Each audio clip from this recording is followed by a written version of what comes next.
मैं आज सर आपसे मार्केट्स की बात नहीं कर पाया था ना, मैं ओएमसीज वाले शेयरों से आपसे उनकी बातचीत करता हूं, क्योंकि कच्चा तेल उछला है तो उसी की वजह से हम देख रहे हैं कि आज ओएमसीज के स्टॉक्स में प्रेशर बनता हुआ दिखा है। एक रीज़न वो है इन्होंने कुछ एलपीजी सिलेंडर के प्राइजेस भी बढ़ाए हैं। हालांकि सरकार ने क्लेम भी किया है कि इस बढ़ोतरी के बावजूद भी इंडिया में बाकी देशों के कंपैरिजन में one of the cheapest prices हैं एलपीजी घरेलू गैस सिलेंडर की, जहाँ तक बात है।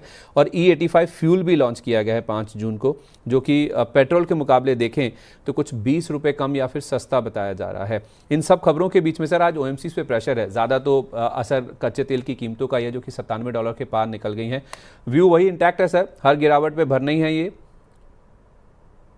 सर व्यू मेरा इंटैक्ट है। आप देखिए क्रूड ऑयल की फंडामेंटल कोई चेंज नहीं है ना, ना प्रोडक्शन में ना खपत में दिक्कत है, डिस्ट्रीब्यूशन में यानी ट्रांसपोर्टेशन लॉजिस्टिक में। तो जैसे ये क्लियर होगा क्रूड आपको वापस से कहीं भी $70 के आसपास आराम से मिल जाएगा। और पता है मेरे को क्यों लगता है, ये सब कॉन्फ्लिक्ट खत्म होने के पहले ही आप शायद 75-70 डॉलर $75 पहले ही देख लेंगे।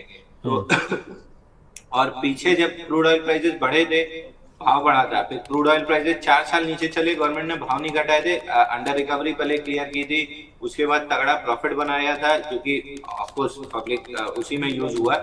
बट वही चीज मेरे ख्याल से फिर होगी, क्रूड ऑयल प्राइसेस कम हो जाएंगे, जो 8 रुपए बढ़ा है उसमें 4 रुपए शायद घटा दें या 3 रुपए घटा दें, बट ओवरऑल उस प्राइसेस पे हम नहीं लौटेंगे। क्रूड ऑयल उस प्राइस पे लौट आएगा, गवर्नमेंट प्राइसेस नहीं लौटेंगे पेट्रोल डीजल के। तो ये भी एक प्रॉफिट रहेगा, इनके लिए भी रहेगा, सरकार के लिए टैक्स के तौर पे भी रहेगा। तो चीजें will be good for this company, मतलब ऑयल मार्केटिंग कंपनीज के लिए भी और सरकार के लिए भी। तो आई बिलीव स्टॉक आपके पोर्टफोलियो में होना चाहिए और लॉन्ग टर्म प्रोस्पेक्टिव से all time high plus extension के लिए होनी चाहिए।